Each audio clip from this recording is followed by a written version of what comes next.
You just want to think, what is them and not just what is you and what is on Instagram. And that's what's going to make you different and what's going to probably make you stand out. Again, we're just setting the healthy boundaries. And I think the more boundaries you can place on social media, the better. We get to photograph people entering into covenant, a marriage covenant, which is like such an incredible thing. It's not just like taking photos, or it's not just like serving couples, or it's not just loving people. It's such good kingdom work.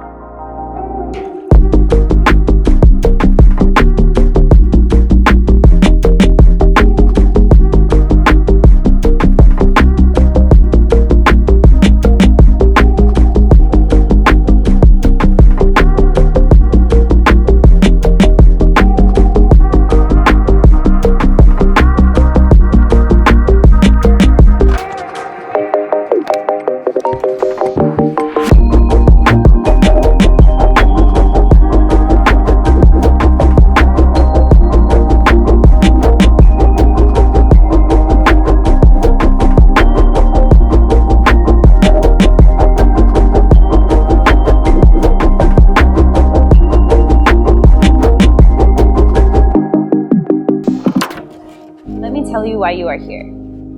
You're here to be salt seasoning that brings out God flavors of this earth. If you lose your saltiness, how will people taste godliness?